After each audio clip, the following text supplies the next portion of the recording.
It's time for another episode of I Am Northwest Arkansas, the podcast covering the intersection of business, culture, entrepreneurship, and life in general here in the Ozarks. Whether you are considering a move to this area or trying to learn more about the place you call home, we've got something special for you. Here's our host, Randy Wilburn.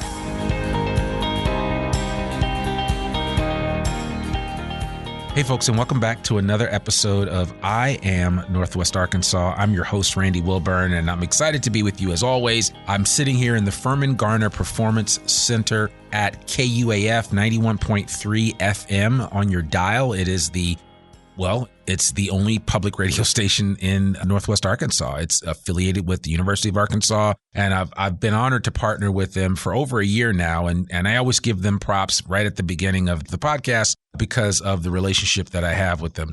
But I'm really excited today because I'm sitting in front of a good friend, somebody that I met through my dear friend Mark Zweig, a person Mark and I have known each other for almost 27 years now. So that's a long time. It is a long time. But I'm sitting with one of Mark's good friends. And I remember back when I first started this podcast, Mark said to me, there's a guy you got to get on the podcast. You got to get Matt Lewis to sit down and tell you his story of Lewis Automotive Group and how he got into the car business. And so I know that Matt has visited Mark's classes at the U of A several years in a row to talk about his experience.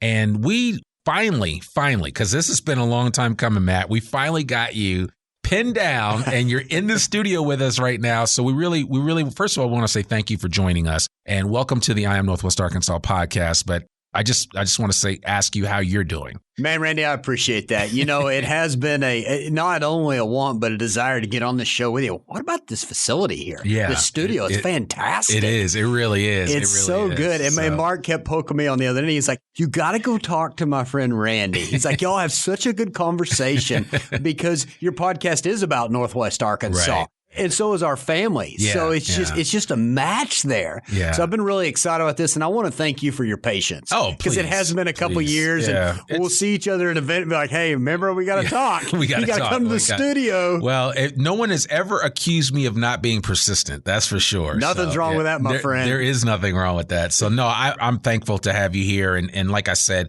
love for you to for those that have not been on this earth or planet here in Northwest Arkansas, or if you're not from this area, if you're listening because you're considering coming to Northwest Arkansas, I'd love for you just to kind of give us your superhero origin story, Matt, and then we'll get into the history of Lewis Automotive Group. So you bet. So as you introduced, I'm Matt Lewis with Lewis Automotive Group. We're a family owned and operated. I want to pause there because not only does our family own the business, but we also operate the business, and we'll get into the details on that later. Right here in Northwest Arkansas, our family's been here since the 1800s. Wow. And we'll get into some family business, how it's been not always automotive, but always in retail right here in Northwest Arkansas. And we continue to grow with the area. And I know we'll talk about the different areas where our business has been located, where we've grown and we've had our eyes open and trying to have our pulse on the community right here in Northwest Arkansas to make sure that not only are we positioned for business today, but also for generations to come. So we're fourth generation right now. I've got two brothers that are in the business, both Shelby and Taylor. My great-grandfather started the business.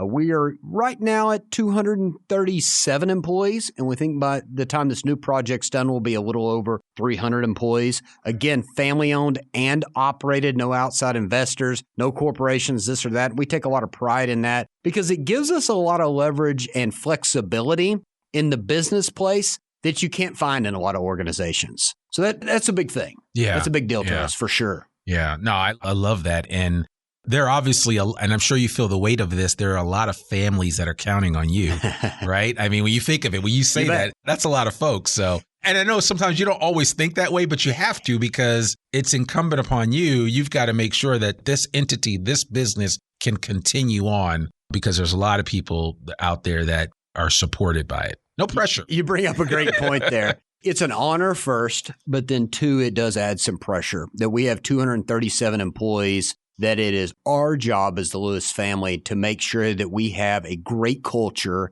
a fantastic place for them to work, to provide for their family. Yeah. Because we really need to be honest, is yes, they may want to come have a career with us, but ultimately they're there to achieve their goals for their family and for their life. So we got to remember that and be as flexible as we can, and then create a great place for them to thrive while they're at work. And we've especially gotten to do that with the new facilities because we got a blank canvas. Yeah. And we said, what do we do? First off, employee focused. If we do a better job taking care of our employee, the customer will have a better experience. Yeah. I don't want anybody that's listening to this on the other end to miss that point. I had a trainer early on in my career. I was doing an internship in Chattanooga, Tennessee. Okay. And I was working for this business leader, and he would put on different seminars and classes about managing. And he had a saying, he said, take care of the internal customer first before the external customer. And you're like, okay, what does that mean? Well, if you think about it, our internal customers are employees. Yeah. Which affects our external customers, which is the person that is funding the check and the payroll for the internal customer. So let's break that down just a little bit here. And I tell my employees that. I'm like, the check may say Lewis on it, but we just transfer the funds. Yeah. If we don't focus on the customer who is funding the bank account so we can write those payroll checks, we're not doing a good job. Now, to take care of the external customer, we got to make sure the internal customer, the employee, enjoys what they do so that can naturally reflect when they're interacting with the external customer. Yeah. Yeah. Oh my gosh. I mean, that's like business 101, right? I mean, and I hope that people that are listening to this, I mean, we have a lot of business owners that listen to this podcast. We cover the intersection of business, culture, entrepreneurship, and life here in the Ozarks. And we think that there is a symbiotic relationship between all of those. But I think it's important that what Matt just said should not be lost on you, especially if you run a business, that if you take care of your internal people, those folks will in turn take care of your customers and clients. And it goes without saying that when you ignore that, or if you look at businesses that struggle in those areas, typically you will see there is a disconnect between how the employees are treated and also how the customer is treated. You hit a good point there. Now, I'm going to say it is much easier said than done. Yeah, because here's what you usually see in the business world. You either see somebody that's got a great laid back atmosphere, but the accountability's not there. Yeah. So what that ends up doing in turn is it runs off your good employees because they see other employees getting away with stuff. And then you'll talk to the managers or the owners and they're like, well, we kind of have a laid back, relaxed atmosphere here because we're focused on the employee, which is fine, but you still got to have accountability. Yeah. So then you go to the other end of the spectrum and you got people that have extreme accountability and it's business, business, business. And then there's no culture. Yeah. Yeah, the processes are in place and the accountability's in place, but where's the fun? And why are we doing this if we can't have fun? Yeah, absolutely. So the more difficult way is how do we hold people accountable, yet have a great culture and a place for them to have a career where they can thrive and enjoy it? That's a tough one. It is. That's a really tough one. And when we look at that, it takes daily work. And some of y'all might be asking, well, Matt, how do we do that? You got to start with the small pieces. And I'll give you just a couple tips here. It's not one big light switch. It's not an outside system you can put in place or membership or subscription or software. And all those things are great. But this happens organically. And first by you, the leader, setting the example. How do you look? How do you act? How do you talk? What do your actions look like? Because you're always influencing somebody. Yeah. And this is what I tell my managers. And we talked about it this morning in our manager meeting. I said, you are an influencer whether you want to be or not. The only thing you get to choose is not whether you want to be an influencer or not. It's just how do you influence people? Right. Is it positively or is it negatively? So when you peel back all the layers, even to the music we play, do we have music? Absolutely, we have music. We have the atmosphere that creates the music. But our music has to be for a wide range of people. Somebody who's 20 to somebody who's 80. Right. Exactly. You know, which is tricky. But that's a small piece there. You know, if you start looking at people cussing in the workplace, that's not allowed in our business. And I see some people make the mistake where they allow that to happen behind closed doors because they're like, oh, they'll flip a switch when they get outside with a customer. You never know who's on the other side of the wall. Right. Plus, if you develop the habit of speaking that way, it will bleed over. Same thing with our managers. When we talk about our meetings, I take a lot of pride in any of our meetings you could invite your entire family to. There's nothing I'm going to say that I would be embarrassed for your kids to hear. Sure. There's nothing I'm going to say that I know that would offend your grandmother or your grandfather. So we take a ton of pride in that. Most people manage by fear.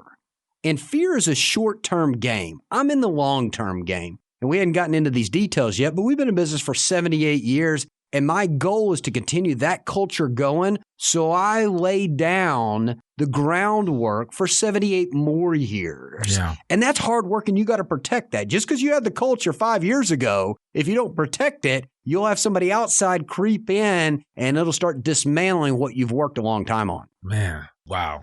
Yeah, this is almost like a masterclass here on running your business. But I mean, there's so many nuggets and kernels of wisdom here, but clearly none of that is stuff that you just acquired overnight. I mean, that was a long time coming. It is. It is. So you go there to the power of influence and you start looking at the 5 closest people around you. Yep. And you've heard people talk about that. Yeah. They said, show me a sum of the 5 closest people around you and I'll show you either who you are or who you're going to be. Right. So you always have to remember that. And stages throughout my life, I can tell you those 5 have changed. The other thing is, because I get asked this quite a bit, those 5 around me aren't necessarily people that are here local. Some of them don't even know who I am. Right. You know, and so that comes from different books and different podcasts and different influences. And I can tell you over the past 2 to 3 years, I've listened to more construction management podcasts than I ever have before, because that's the stage of life I was in. Right. So you need to look and evaluate where you at in business and then go seek the experts there. That's what a podcast allows you to do. Oh, my God. Yeah. Well, hey, you are speaking my language. And it's the reason why I created this in the first place. When I moved here in 2013, I remember landing at XNA and I was like, you know, I felt like I was like, and I'll be honest with you, because you grew up here and I was like, where am I? You know what I'm saying? I'm like, what am I doing here? And if it wasn't for Mark Zweig, I would not have moved here. I mean, he was the one that convinced my wife, Nicola, between him and this beautiful building behind me, which is the Fayetteville Public Library, which my wife fell in love with on our visiting trip to Northwest Arkansas, we wouldn't be here. Yeah. And it's so funny when you think of it, but I think it's important. I wanted so desperately, Matt, to listen to a podcast at that time to convince me that Northwest Arkansas was the place to be. Okay. Now I've become that podcast. And I'm convincing people to move from San Diego, from other parts of the country to come live here in the heartland. And, you know, I mean, those things happen. But to your point, you can gain so much knowledge and understanding through podcasting that sometimes it just doesn't translate on video. It doesn't translate in a lot of other ways outside of just your direct connections with people. It's so powerful. You hit on a point there. Now that whoever the person is listening on the other end, you still have to take action. But if I looked in my circle of influence and I said, who do I need to talk to that knows about construction management? Right. I didn't have those influencers. Yeah. I didn't. I had plenty of people on inventory management, advertising and marketing, managing people, automotive, handling all the expenses, but not in construction management. That is the great value of podcasts is you can take people that have careers worth of expertise and listen to them to get your mind started. There's so much value. That's so good. There's so much value there. Listen, folks, I just want everybody to understand I did not pay Matt to say that, but he is so speaking my language. And it's the reason I tell businesses all the time that you're missing out if you're not doing a podcast telling your story, because unfortunately, in this world, in this day and age that we live in, if we don't tell our story, somebody else will. They will. And it's not going to be accurate. It's not going to be accurate, or your competitor is going to be in your space, and they're going to start telling a story to attract customers to come to their business. And you're sitting there listening on the other end and they're like, no, they do that a little bit, but we do a ton more of that. Right. But you just haven't told the world that. Yeah. That leads into one of our decisions on why we moved off of college to 49. Yeah. And if I start rolling the tape backwards, I'm like, we've been here for 78 years. We sponsor about every single little league team we can. We're in all the schools. We buy the teacher stuff. We sponsor everything from a grassroots level that we possibly can. That's local in Northwest Arkansas. I'm not as interested in stuff that's outside Northwest Arkansas until I can take care of Northwest Arkansas first, right. If that makes sense. Yeah, no, it makes perfect sense. So I'm sitting here thinking about it. I'm like, okay, I got billboards up. I got TV ads up. We've been here for 78 years. Everybody, Randy's got to know who we are. How could they not know who we are? Well, I'm a runner. So one of the things you do in longer distance running is you have conversations with people. Yeah. You know, if you're running a half marathon or 50K, the first few miles, you're not racing the person next to you. And if you are, you're going to blow up. Okay. Yep. You're just having conversation. You know, where do you live? Do you have kids? Where do you work? So this theme between my brother and I started, 6-7 years ago when we would ask people, we would split up during the race and we would get to talking to them about it. And the amount of people would be like, well, where's Lewis Ford located? Where's Lewis Automotive located? And we're scratching our heads sitting there laughing, going, I'm on billboards. I'm on every kid's T-shirts. We've been here for 78 years. How do they not know where we are? Yeah. So when we started looking at do we move, do we not move, and this started 10 years ago, about a decade ago, it started with studies. And this is where the value of facts will give you a starting point, but it's not the end-all, be-all. And I'll land this plane, but this is an important piece here.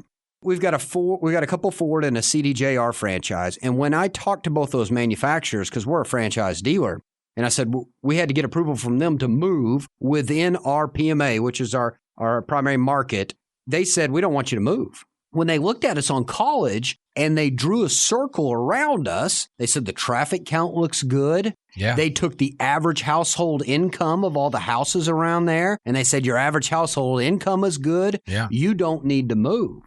And I said, you need to get on a plane and come down here and let me show you in person. That took a little while. Once I got them both down here, they're like, you need to move. Yeah.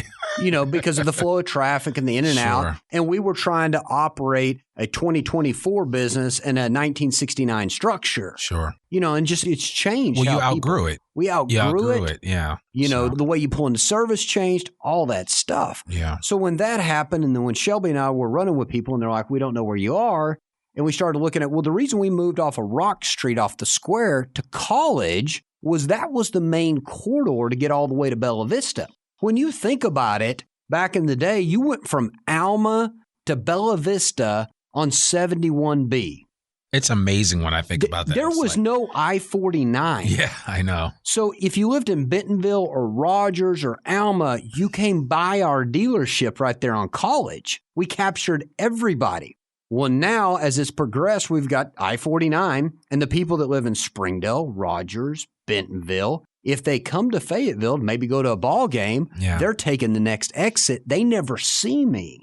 So from an eyeball standpoint, it's like if we move to I-49, all of a sudden now we get exposed to everybody in Northwest Arkansas. And even though we've invested a ton of money in billboards and TV and radio and social media, there's still a lot of people that don't know where we are and what we do. And we found that out organically. Yeah. Yeah. And it always amazes me, but that's why I tell people when people say, we're advertising enough or we're talking enough about us. And I'm like, I don't think you can ever talk enough about a business in terms of getting the word out. And I'm finding that out with Onboard NWA, my hyperlocal job board, and even this podcast. As great of a number of listeners as we have, we could stand to have more, right? I mean, and there's an opportunity. And I'm always amazed at people that are well-versed, that are well-read, and they're like, I've never heard of your podcast. And I'm like, in my mind, I'm like, you got to be kidding me. And I'm like, I'm all over the place. But it's like, you have to continue to kind of be everywhere and let people know what you're doing. Two things I've got for you there for all the business leaders out there. And I had somebody on radio teach me this early on in my career.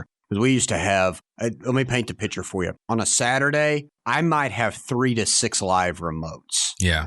Okay, that were 3 hours long, simultaneously going. So it was microphone to microphone. It wasn't pre-recorded like it is now. No, I know. It was live to live to live. And I can remember sitting down with one of the DJs, and I just finished that break, and he looks over, and I'm writing all this down, sketching. He's like, what are you doing, Matt? I was like, well, I'm getting ready for our next break to talk about these other specials. He's like, just repeat what we just went over. And I said, no, I want to keep it fresh and interesting. We paid good money for this. He goes, Matt, it's a whole new audience. He said, so you got to remember this. If you look at communication, you get new audiences all the time. Exactly. You think in your mind because you delivered it so well and you had such a great message that everybody's already heard that and you won't be repeating yourself. That's not the truth. Yeah. That's not the truth. You have a new audience every single time. And then number 2, I had somebody tell me this and it really clicked with me. They said, you need to look at your business and you need to look at how many people are there. He said, I want you to take your busiest day ever your busiest day, and it still did not hold a fraction to the amount of people that weren't at the business. Right. He said, on your busiest day, there will still be more people out there, meaning not at your business. Right. And when you start thinking about those two things, like you said, you can never promote it enough. And you just got to keep hammering your core values, the reason you're in business, what you're doing every single day to everybody. Yeah, you're absolutely right. And I appreciate that. I needed to hear this. I don't know if anybody else did that's listening, but I really needed to hear that reminder. But again, and I always say this crazy expression. People ask me where I got it from, but it's a pitiful frog that doesn't praise its own pond. You have to be willing you have to be willing to just speak it out as much as you can. And it doesn't get old. It may get old to you because you're in the middle of it. You're living it, but it's like there are always going to be, as you said, and it's a great reminder, there's always going to be somebody new that needs to hear that message. There is. So, yeah, there is. I love that. I love that. So, listen, I want to back up a little bit because I do. Can I add one other thing on advertising? Sure. Because I don't want to miss this point because hopefully everybody, they grab those two. Yep. The last part of marketing and advertising is you got to make sure it's 360 degrees. Yeah. Let me define that.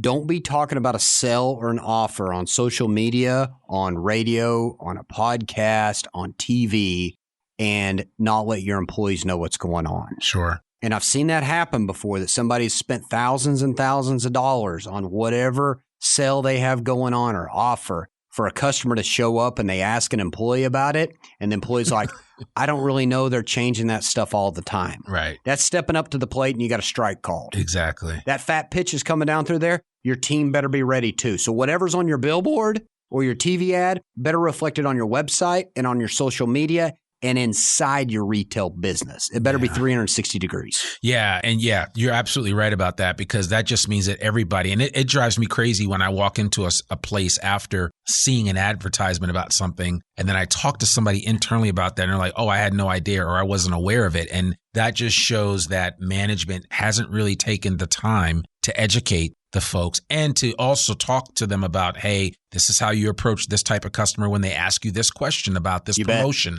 That way you deal with it. And I would imagine, like, you know, for instance, I know that you guys have some really, when I saw them and I had to read the billboard twice and I see the billboard coming down 49 from Rogers all the time, but I always had to take a double take because like you do some crazy things from a car dealing perspective in terms of offering like doubling your warranty on both used and new cars. I mean, you do some things that you just don't normally see. And I'm like, so I know that you've had to take all of your folks through some training and education to help them understand that so they feel comfortable. And because I always like, if I'm going to share something, I want to know everything about it. You bet. You want to be confident about it. Yeah, absolutely. Absolutely. Yeah. So I know that makes a huge difference. So. I know I distracted you a little bit there, but that piece needed to come in. No, I appreciate that. No, and that is well said. And I think any entrepreneurial pursuit that's here in Northwest Arkansas or any business, I mean, that in and of itself is huge for a business owner. If you want to have a successful outcome,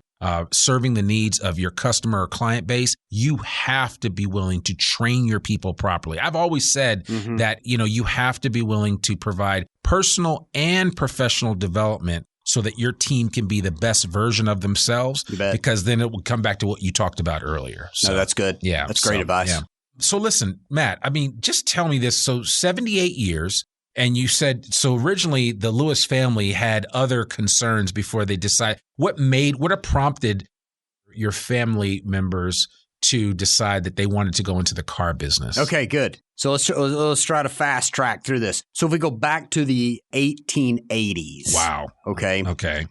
Into the early 1900s, there was a business on the square called Lewis Brothers Hardware. Okay. Now, Lewis Brothers Hardware, all this is going to connect with the story here, okay? Lewis Brothers Hardware was on the corner in the building that the Bank of Fayetteville's in right now. I know where that is. Okay, so that was Lewis Brothers Hardware, which back in those days, that's a beautiful building, by the way. It was. Yeah. But, you know, you had the upper story, the ground level, and then you had basement level too. Where a hardware store back then had appliances and apparel, and it was your whole department store. Sure. Really.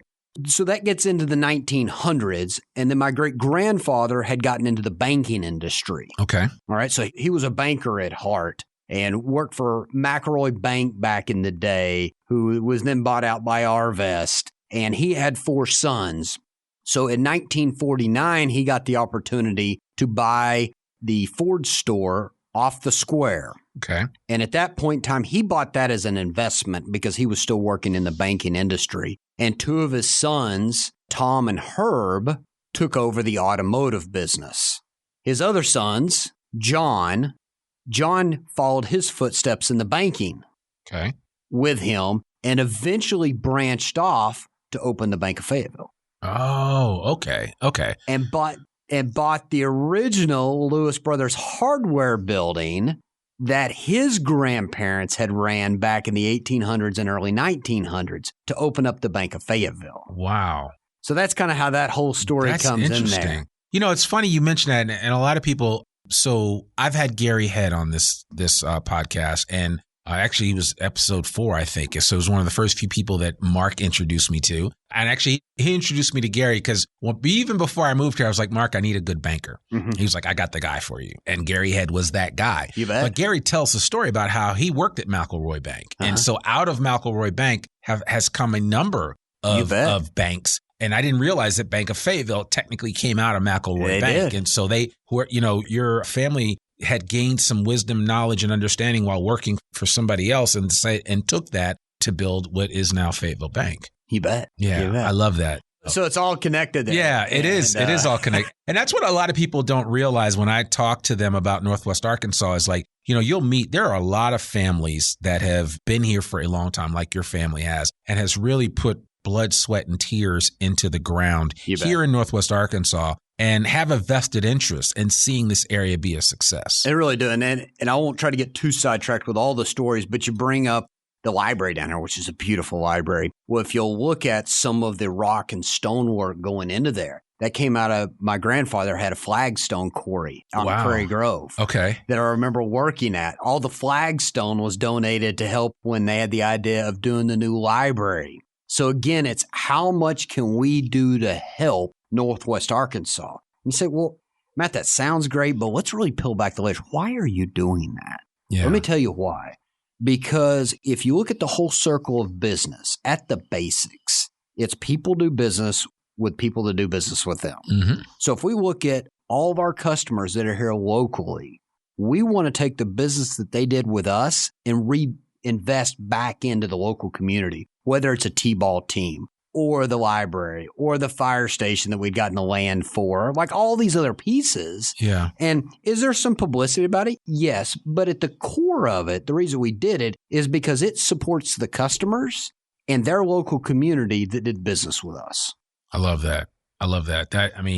That's a great reminder of why. And again, your family, there are other families here, the family with the last name Walton. There's so many different families that have reinvested in this area and continue to. Tom and Stuart are doing it with a lot of their business concerns and ventures. And again, it's not just about them or it's not just about the Lewis family, but that's the environment that you find here in Northwest Arkansas. And I'm not saying that other parts of the country don't have that. Of course they do. But it's special what's happening here because I think everybody realizes that Northwest Arkansas is still on, as I like to say, the come up. It's still happening. You bet it right? is. It's like it hasn't arrived yet. It's on its way to. And we're going to look back in 2040 and be like, wow, look at what this place has been. I'll be able to look back and say, well, I've been here 25 years and it's been amazing the impact that this area has had. It's just amazing. I got to give you another McElroy story because you're connecting all that with Gary and all the rest of it. So there's a letter in our management office that's from Sam Walton.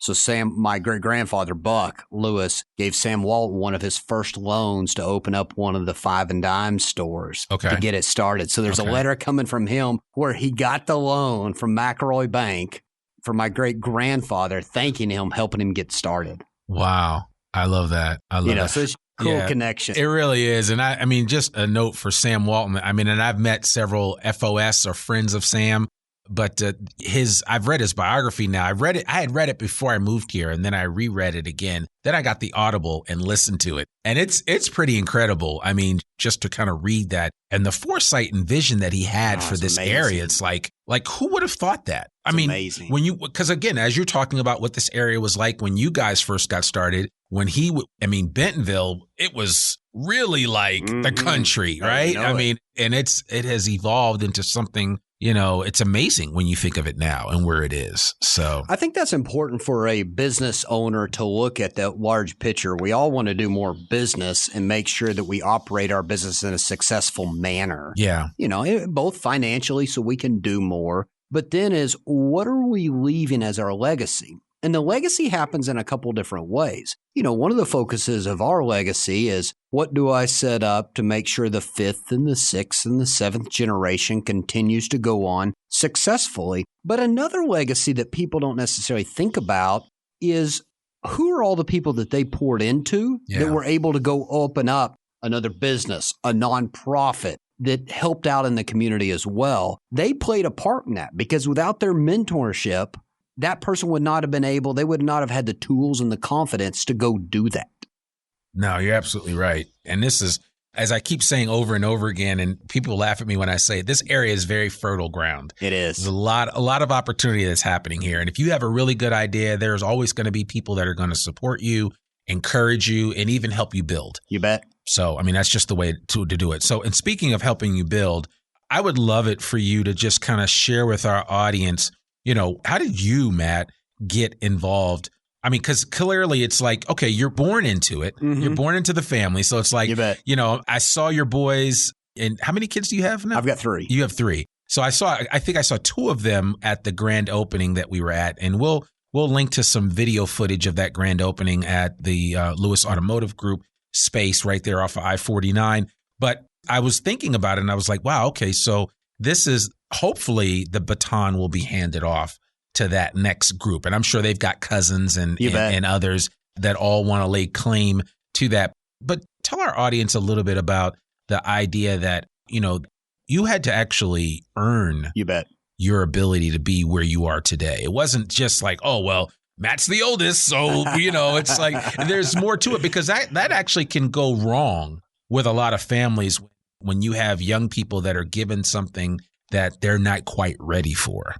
100% agree. 100% agree. So let's walk through that.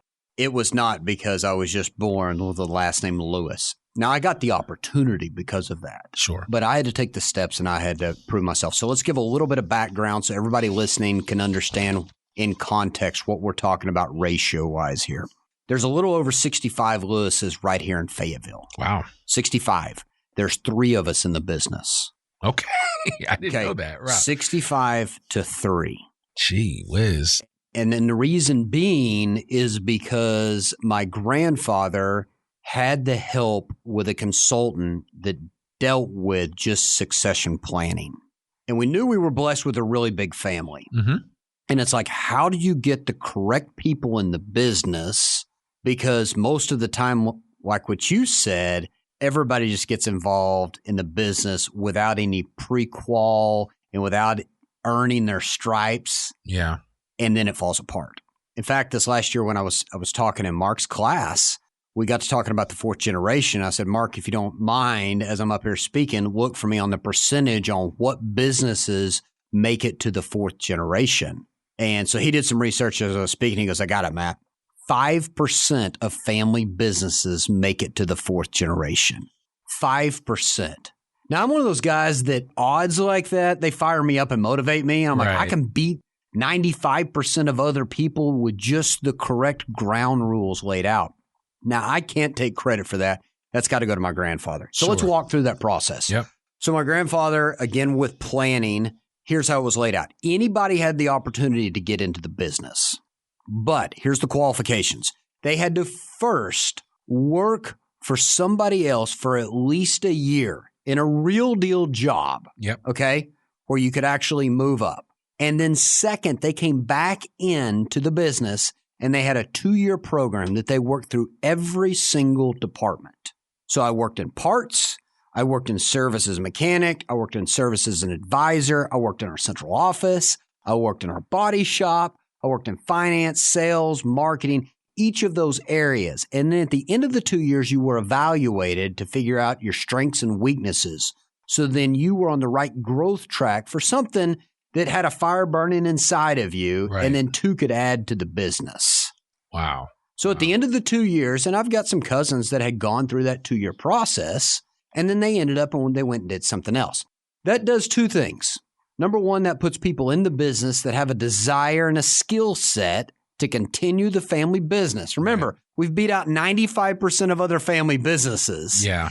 And then 2, it allows to squash the animosity that other family members would have if just everybody was in the dealership. And I'm very proud to say we don't have anybody on the dealership payroll that is not working in the business. Okay. That's key, because if you got a handful of people that are sitting there every single day grinding on the good days and the bad days, and you got another family member over here that's just collecting the check, animosity starts to build up. Yeah. And before long, all of a sudden a situation happens and boom, it's a big eruption. And now you don't celebrate Christmas anymore. You don't celebrate birthdays and Easter. Yeah. We have huge Easters and Christmas and Thanksgiving and birthdays and all this stuff, because family's at the core of it. But we've also made sure that we have as good as possible a line in the sand on family and business. I love that. That's exactly what it should be. A lot of times you don't see that with family-run businesses, right? Where it's like everybody gets a prize, and we all get an opportunity. Here's your title, and it kind of goes around. But I actually didn't know that statistic of 5% of it's family. low. It's really low. But when you think about just in general businesses that survive, right? And at the time that you guys started what you were doing, you didn't have a choice. You had to run a business a certain way. You had to deliver. You had to stand on your promise. Whatever you were going to deliver, services or products, you had to stand on them. And when those things failed, you had to own up to it and make it right, which a lot of times in businesses today, you just don't see. People are like, this didn't work. Let me just wrap this up, and I'm going to throw that away and go start something else. And technology kind of actually affords you that ability to do that. And sometimes people call it reinvention. Sometimes people call it just, figuring out and just doing something else. But the reality is that when you find something that you're good at, you need to stick with it, because it ultimately will pay off in the long run. It will. You also, though, have to be able to identify if you're not good at something. That's true, too. And the quicker you identify that and you have a real conversation about it, that's not an easy conversation. But I'm going to tell you, it's easier the quicker you do it. Yeah. The longer it goes on, you think that other person knows, and they don't. Yeah. They don't. So it's really important to have that. But I do just want to rewind one more time and hit there. Is there 65 Lewises in Fayetteville? So just because I was born as a Lewis does not mean that there was this golden path of you're going to run the organization. Yeah. You had to go through the different checks and balances. I went to school up in Michigan at a smaller business school, and all they dealt with was automotive management. Okay. Not automotive repair, but automotive management. So I worked directly with all the big 3 out of Detroit. I constantly worked with Cox Automotive. And my professors That's one of the largest automotive groups, right? That Cox Automotive, which same thing as Cox Cable. Right. They own the largest, lots of different things in automotive. Sure. All my professors used to either own dealerships or run dealerships. The accounting, same thing. Then I got to do a couple different internships. I worked for Cox Automotive at Manheim in Dallas. We'd sell about 6,500 cars every Wednesday. Really? Okay, 6,500. Wow. So I got to work behind the scenes there on working with the auctioneers, the marketing team, the lane coordinators, the reconditioning. Then I know I spoke about this earlier, but I worked for an automotive leadership trainer out of Chattanooga, Tennessee one summer. And then I had my own Dish Network business for a while. Okay. So it was all these pieces that added up to, okay, that was my buy-in to get started on the 2-year portion. And that sounds daunting to a lot of people out there, but I'm telling you, if you do the work early on like that, it'll pay dividends down the road. And it is really important to our family that we still get along. Sure. That doesn't mean we don't have disagreements. You know what I mean? Right. Just like anybody. And that doesn't mean that tough conversations don't happen behind closed doors. But there's times that me and my brother's talking like, this is business. We got to talk about this. Now, respectfully, I'm not going to call them out in front of all their peers and belittle them. But it's like, we need to talk about this. Or maybe I need to take the step back in an area, give one of them the reins, and then I'm their supporter. Yeah. Yeah. And that's, we hadn't talked about this, but employees, how to get buy-in there.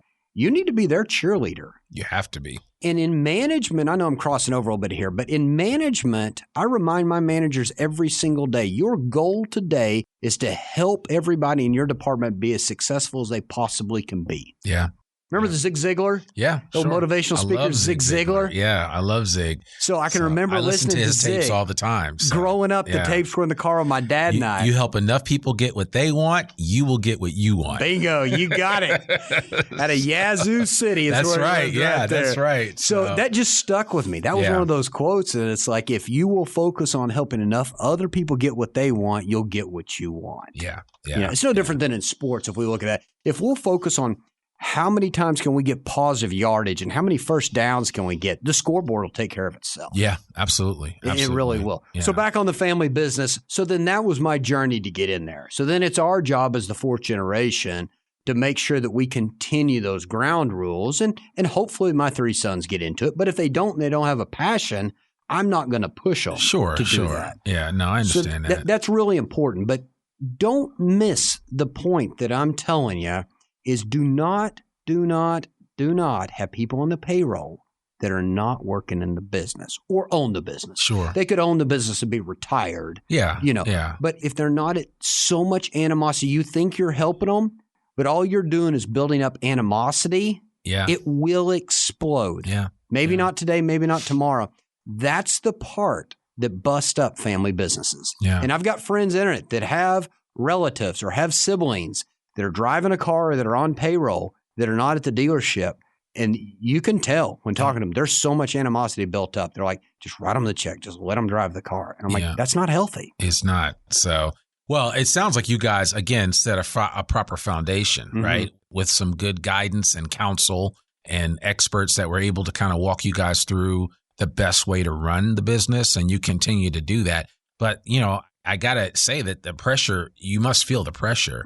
It's got to, you know what I'm saying? I mean, you're cool, calm, and collected, but you must feel the pressure, right? You're like, because it's like, okay, because I can only imagine, Matt, that the first day that you like rolled onto this new campus, I'm going to call it a campus where the new Lewis Automotive Group is based out of. And you probably had to feel a little bit of like, oh my gosh, now I got to turn this thing on a whole nother level, right? It's funny when we show people around. I really never showed anybody my office upstairs, and there was a reason why. Not that I was hiding it, but there was nothing unpacked. Yeah. The only thing was there when my computer was sitting on the desk so I could get into my stuff. But I didn't hardly touch my office because I never sat in it. Yeah. Especially those first couple of weeks. I was just ping-ponging around everywhere. This was my baby. Yeah. Is to make sure, like, how's this flowing? Are those doors opening? How's the HVA set? How's the music level? Like, all these attention to detail pieces that all add up to a phenomenal experience. Sure. But there was tons of pressure. Yeah. It was. You always have to remember, though, to smile and to have a good time because you are an influencer. Absolutely. And you'll hear me going back to things I've already said because it's about the basics and it's about the core and how well do you do that before you try to get to all the whiz-bang stuff. Yeah. So we got to be really good at the basics and you have to make sure you smile and everybody sees you. Now I have outlets. Okay. Yeah. I run. The reason I run is that's an outlet for me. Sure. Or I'll tell an employee if they're having a tough day or this or that happened, I'm like, it's time for you to go take a quick 15-minute break, and it can't be where anybody can see you. Yeah.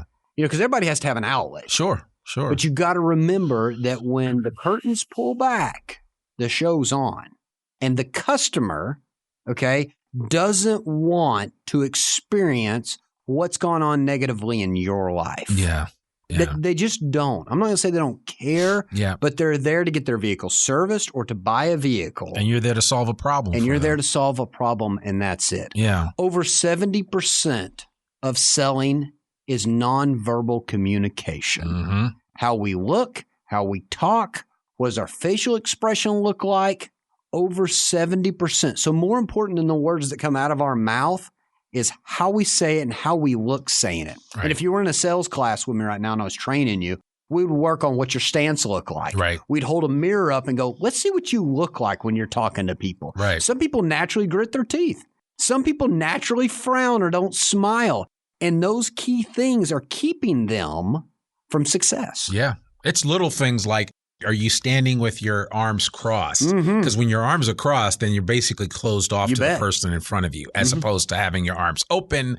And I mean, there's just little things. There really is. Yeah, like nonverbal cues that go a long way into communicating to the other person that you're in front of, even without you ever opening your mouth.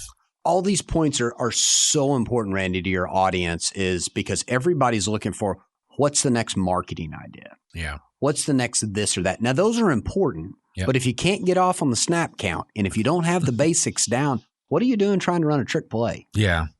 You know? Well, jeez. So, man, there's so much I want to unpack here because, I mean, you are giving us a masterclass on business through the lens of what you've been able to do at Lewis Automotive Group by virtue of the fact that you're carrying on a legacy, right? You bet. And that's I think the most important thing here.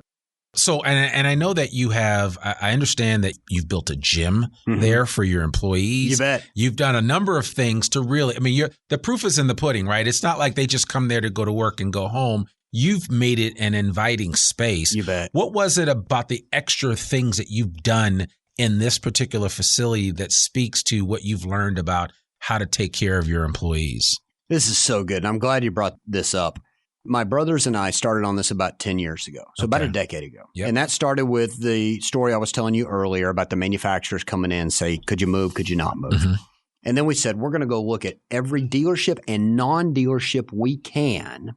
Now, we only wanted to control the controllables. Yep. And this is where most people hit a wall in the automotive industry. Or if you're in a franchise business, don't get your blinders on. In our business, we couldn't pick the colors, we couldn't pick the furniture, we couldn't pick the tile. Right. But what we could pick was the size of the offices. What we could pick is where are they located for flow. What we could pick are all of these. So we went and looked at a little over 100 businesses in person, coast to coast. Yep. Every family vacation we went on, if my brothers were sitting here, they'd say he's exactly right. Yeah. In the morning, we'd be like, we're going to look at this place, and that place. Yeah. And we looked at non-automotive too. Okay. Two of the key things is one, I wanted the flow to be right. Yep. And I wanted to build in and bake processes into the infrastructure of the building to take good people and make them great. Okay. A key example of that is if you pull into our service drive now, there's no service parking out front. That's intentionally designed that way. You have to pull into the service drive. Okay. So if you pull in, and I know there was a lot of people there at the grand opening, a lot going on, so it's kind of tough to see. But if you pull in the road, you have to make a decision. Do I go right or do I go left? If I go right, I dump into the Ford service department. If I go left, I dump into the Chrysler service department without having to turn, without having to look. You're like, Matt, why is that so important? When I peel back the layers of traffic in our business, a little over 65, even 70% of our daily traffic is through service. Yeah. So I got to focus on that first when I reverse engineer this. I also know that we're going to double in population by 2040, 2050. More cars, everything. More cars. Yeah. The first thing they'll do before they buy is get their vehicle serviced. If I do a good job servicing their vehicle, I've got a more likely chance to sell them their next car. Okay, so service.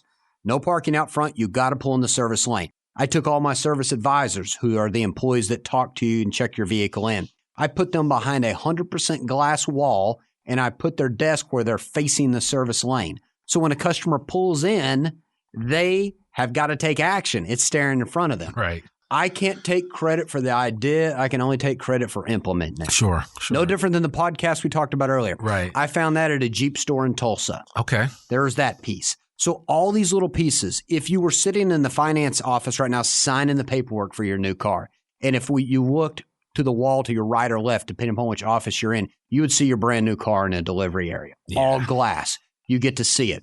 A friend of mine built dealerships out in Las Vegas and then in Phoenix, Arizona. That's where those pieces came from. Yeah. We looked at the waiting area. All of it flows. You don't have to make any turns. When you're in service to get to the waiting area, it dumps you straight in there. You don't have to ask where the refreshments are. It just flows. When you go upstairs, you'll find where we really branched off. We've been in Blue Cross Blue Shield's building at least half a dozen, if not a dozen times. We studied J.B. Hunt. We studied Tyson. I couldn't go to their facilities, but I studied Google and Yahoo and all these flex spaces. And I said, what can I provide for my employees as a great place to have break rooms? That's where the gym comes in play. Okay, I got you. Not only that, I would walk through at our old facilities around lunchtime, and I would find employees in their vehicles for break. And instead of me just going, well, they're in their vehicle again, I was like, what have I not provided for the employee, and why are they sitting in their vehicle versus in our break room? Because if they're in our break room, they'd feel more connected to the business. And to each other. Yeah. Which in turn equals retention from employees. If they're not connected, they're just a phone call and $1 an hour away from going to work for somebody else. Exactly. And it's all circled back around. The longer I have retention of employees, a customer builds a relationship with that employees, and they build that trust in them. Yeah. So there's a better customer experience. So by reverse engineering that, and I'm going to get a little bit deeper here and we can move on, okay? If you go upstairs, they're all flex spaces. So I've got 3 or 4 different options for an employee on where they could be on break. If they want to be around people, if they want to watch TV, every building's got an outdoor patio. They got big kitchens. I found this out from my technicians by just talking to them. So what's one of the things you'd want? They said, we need more than one microwave. Okay. That didn't resonate with me because I might eat lunch at 11. I might eat it at 4:30. I might not eat it at all. Sure. But I got to look. They were scheduled for lunch between 12 and 1. So then they were backed up 6, 7 deep waiting on the microwave.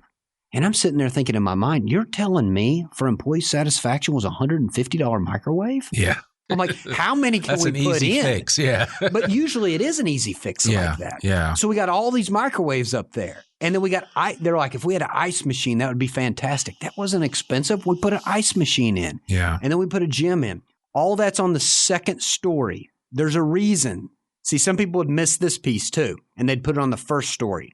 I want it on the second story because when an employee's on break, they want to be on break.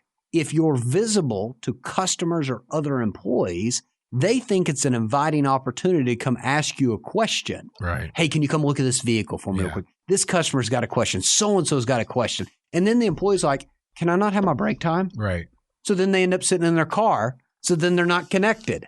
So we said, let's put this on the second story. Let's make it open. Let's look for people outside of automotive to create this one-of-a-kind atmosphere for employees. So we have the retention so the customer will build trust in them. Yeah. The other thing that you're doing with that, which I'm sure you're aware of, but most of us in our daily lives, especially with working, we constantly micro switch from one thing to another, our focus. And you, by creating a separation between the work space as well as a place for a break, is allowing people to switch off, when they need to recharge. And then that way, when they are back engaged, right, when they're, as I like to say, in the arena, right, on the first floor, that's when they can switch back on. And it's easier for them to do that. That's good. For a lot of people, like you said, people will eat their lunch at their desk.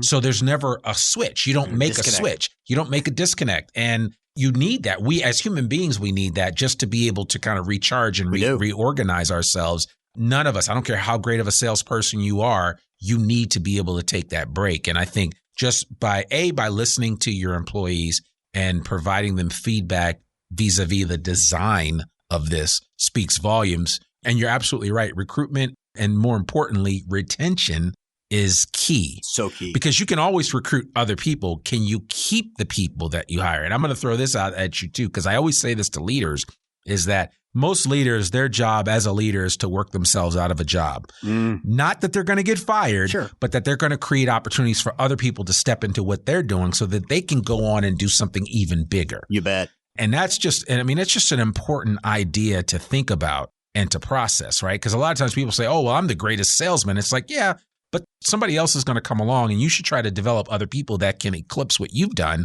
so that you can go on and do something even bigger.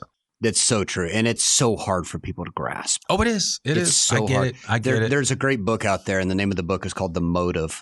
The Motive goes over that exactly. Yep. Of firing the old person. And I've been studying a bunch about that. They're like, you're going to have to fire the old you. Yeah. to get to the new level. Yeah. And most of us got to where we are from a hustle. Right. From just hustling. Yep. From getting in the middle of it. What all can I do? How can I hustle to get to the next spot? But you always remember what got you there. Yeah. But it's also what can keep you from going to the next level because you're not empowering others. Yeah. Because there's that old saying out there, and it's just not really correct. I mean, it is correct, but it's not correct. As if you want something done correct, you need to do it yourself. Yeah. Like, that's true, but it's also the thing keeping you from being able to scale. Yeah. You have to become okay with somebody not doing the task you're asking them to do at 100% level that you would do it. Sure. And I tell my managers that. I'm like, if you can get 5 people underneath you that are at 70% or 80%, I'll take those odds every you're day. all of a sudden 400%. Yeah. You got to look at it that way. Right. It's so important. Now, we're re-going through this. I'm not sitting here telling you that I've got all this down. I don't. Because we're now scaling our family business to a whole new level. You know, just in context for all the listeners out there, we moved from 9.8 acres and 37,000 square feet to 26 acres and 150,000 square feet. Wow. We now have 1,544 parking spots. Why do I know that? It's no different than if you were talking to somebody that was working in a Walmart or retail. They would know how much shelving space they have and how quick they can turn it. Sure. Parking spots are my business. Yes, absolutely. I'm either working on a vehicle or selling a vehicle. So we're again now going, what's the next layer? How can we empower others? And that's a difficult thing. Oh my gosh. That's really difficult, but it's also the thing keeping you from being able to scale your business. Yeah, man. Listen, I think this has been tremendous. We're going to have to figure out a way to do a part 2 on this conversation. Let's do it. And this was worth, I will say this, because you have really shared a lot of really great information. And I didn't want this to be an episode just to be able to encourage a bunch of people to go to Lewis Automotive Group and buy a car. That's great. I think there is a lot of lessons to be learned through your family business by the way that you do business. Mm-hmm. And I think that there's always a place in our society to esteem and hold in high regard those that do things the right way. You bet. I think it's really important out there. Would I have loved to come on here and tell you about our specials we have on F-150s and this and that? Yeah, I would love to do that. But what's so important is to be in the long-term game. And I'll give up some short-term game to be there. Yeah. And many customers out there have heard me tell them this before. I'm not interested in just selling you a car today. Yeah. I want to sell you a car for the remainder of your car buying life and you to tell your neighbors and your coworkers about it. And I'm going to do that by serving first and selling second. Sure. We may sit down and it might not be the right time. Yep. You know what I mean? Mm-hmm. Or you might need to go ahead and just put a new transmission in your vehicle instead of buying one. But let's sit down and have that conversation. And my goal is you walk away from that conversation and you go, you know what? He had invested interest in me first, and then we looked at possibilities. Yeah. Yeah. No, you're absolutely right. I mean, and that's the way it should be. Certainly, I know a lot of people have had very negative experiences at car dealerships, and that happens. I mean, but certainly I would encourage people, again, listen to this a few times and hear the heart of Matt Lewis and what he is doing. He and his family members are doing to really grow this company. And more importantly, again, they're supporting a lot of families here in Northwest Arkansas. And even more important than that, those families and what he's done with this company is supporting a lot of what we do in Northwest Arkansas. You bet. So I think that's huge. I appreciate that. It's an honor to be on the show. And I look forward to being able to come back and anytime y'all want to stop by and get a tour of the new facility, we'd love to show you. I certainly would encourage anybody to do that. Stop by and take a look at the facilities. It's absolutely great. They've got some technological bells and whistles that you don't see at a lot of car dealerships. And without getting into it, you just have to drive by and check it out for yourself. You bet. But I have walked through several of the facilities, and you can eat off the floor. That's how clean they are. They're really, really nice. So I have a question for you, and it was something that I looked up. But okay. What is if you could drive any Ford vehicle, modern or past tense, or like back in the day, which Ford vehicle would it be? So that's a tricky question, and I don't mean to give you a political answer here, but I get asked that. And it's like, what would I drive for fun or for what purpose? I would say for fun. Okay, for fun. Like Sunday afternoon drives. Yeah. If it was for fun, it would be one of the original like Ford GT40s. Okay. That was originally built. If you've ever watched the movie Ford versus Ferrari, that was absolutely the GT40. Right. Yeah. That was built to win the 24-hour of Le Mans. Le Mans, yeah. Great movie, by the way. So great movie. It would be definitely one of those original GT40s. Okay. All right. I love that. That's a good answer. That's a safe answer. My father had a Pantera di Tommaso, which had a Ford engine in it. Yeah. And so, it was, that was, just imagine as a 10-year-old kid being picked up from school in a fire red Pantera di Tommaso. It was a lot of fun growing up. My father was a big car guy. Okay. And that was one of his primary cars. And that thing is amazing. It is amazing. Rear engine car. Yes. Yeah. Back then had a Ford, powertrain in it. Yeah. And the shifter in that thing was a gated shifter. It was. Actually, if you're sitting there looking at it, had these metal gates that you had to get it through. There was no margin for error in those things. Margin. So, yeah. But it's a 200-mile-an-hour car back then. It was a big deal. And it was as close as I ever got to kind of being in a Ferrari and having that experience. It was just something I'll never forget. And cool. I have pictures of the Pantera of my dad's car sitting at home, and I just every now and then, he's passed on, but every now and then I look at it and I'm just always reminded. And you don't see them out there that much. I see them every now and then because I watch the Mecum Auto Show, and so every now and then I'll see one pop up, and it's just like, wow, if that would be on my wish list of cars to get if I could. That'd be a good one. Yeah, it would be. It would be good. This has been fun. Thank you so much, Matt. I really appreciate it. We will certainly put information on the show notes for how you can connect with Matt. Certainly, you can always go. The website is Lewis Automotive Group or Lewis Cars, either one of those cars. Yeah, .com. And certainly I would encourage you, go check them out. If for some reason you feel compelled to say, hey, you know what, it's time for me to buy a new car, and I'm thinking of a Ford or Chrysler or something along those lines, you need to just go see him, see what they have to offer, and tell them that you heard about them first here on the I Am Northwest Arkansas podcast. I'm sure they'll take great care of you. I've had my wife's Explorer service there several times because we didn't buy it here. We bought it when we were in Boston. But they practice what they preach. What Matt preaches, they practice. And I've actually personally experienced that. But again, I'm just encouraging you. Just check it out if you need to. And they've got a lot of great things going on. But again, it gets back to supporting those businesses that are supporting and helping to grow this community. And Lewis Automotive Group is definitely a part of that fabric. So thank you so much, Matt. Well, thank you. I appreciate it. Absolutely. Well, there you have it, folks. Another episode of the Zweig Letter Podcast. To learn more about us or to read or download the show notes from today's episode, visit IamNorthwestArkansas.com. You can listen to this podcast and sign up for our free newsletter to keep up with us and all things NWA. Sign up today. You can subscribe to or follow the I Am Northwest Arkansas podcast wherever you listen to it. Spotify, Apple Podcasts, YouTube, it doesn't matter. And also, please consider rating and reviewing us on Apple Podcasts. We love ratings and reviews, and we read them all. They're very important to us. Remember, our podcast comes out every Monday, rain or shine. I'm your host, Randy Wilburn, and we'll see you back here next week. And I don't know if we're going to be able to outdo this particular episode for another new episode of the I Am Northwest Arkansas podcast. Peace.